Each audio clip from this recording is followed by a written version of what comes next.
Hi everybody, thank you once again for clicking on this video. This is Medicine on Air with Dr. Betha. In the last video, we talked about epilepsy, debunking the myths. And I did say that epilepsy is a medical disease. There are medications that control. And so if you're a person with epilepsy there, note the terminology, person with epilepsy, not epileptic. Please take your medications. And this is not a disease you take it for 3-4 months, say, oh, it hasn't happened, I'm now well, and you stop your medication. If you do, it's going to come rearing back. It's only after you've taken it for 2-3 years without a seizure, your doctor will reassess and decide whether you go off the medication or not. So please don't go off your medications. Apart from missing medications, there are other factors we call epilepsy triggers. They are not the causes. I discussed some causes the last time, but they're triggers. Let me give you this analogy.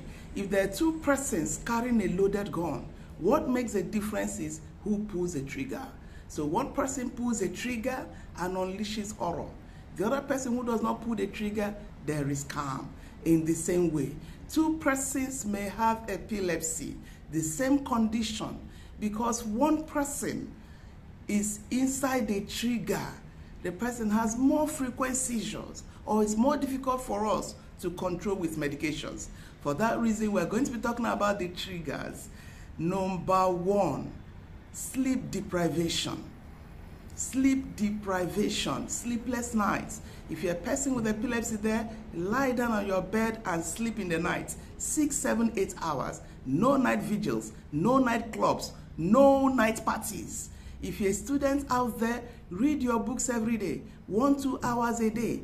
Don't put yourself in a condition that by the time it's time for exam, you have a large workload, and so you're going to read TDB. That's a Nigerian slang that means till daybreak. Read your books every day. Number 2, screens, phone screen, iPad, laptop, desktop, TV, being in front of a screen hours on end, watching a TV program 5-6 hours. If you're a student out there, please pack your laptop. Don't go every day reading only soft copies. Read hard copies. Read copy notes and read your notebooks. If the material or document is given to you soft copy PowerPoint, please print your own. As often as possible, avoid screens. I know that's difficult in today's world of technology, but as much as you can, avoid being in front of screen for long hours. Number 3, bright lights. Bright lights, sitting inside bright lights, facing bright lights. I once had a patient, the young man had seizures in the night. So his family will leave the lights on to monitor him because they feared he may choke to death. All I told them was put off the lights out. And with that, I was able to control more than 90% of the seizures. Number 4, music. Yes, music.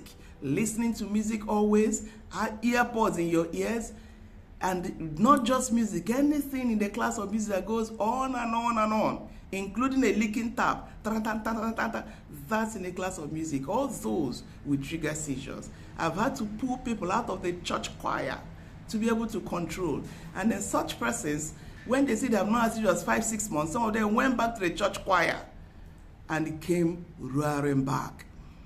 Number 5, menstruation for young women. Yes, it's a trigger.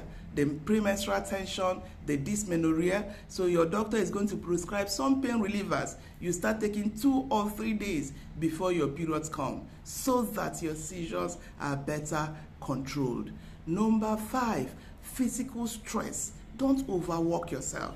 Like I said, make sure you get enough sleep. Psychological stress, things that will upset you, you will cry and be angry. May I also warn that because we are saying psychological stress worsens and triggers of seizure, it doesn't mean you become badly behaved, you become a terrible person, and then whoever talks or tries to correct or reacts, the person is terrible and is triggering seizures for you. Please, there has to be a balance.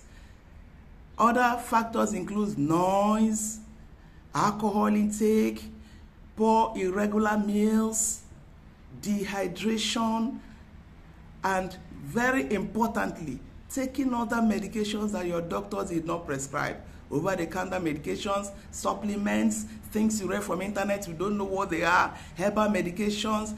These will make the medications ineffective. There are a lot of drug-drug interactions you may not know because of other things you're taking. And so these are the things that will help to avoid the triggers. Remember, if you don't pull the trigger, most likely the loaded gun will not fire. Thank you so much for listening. Share this video if you like.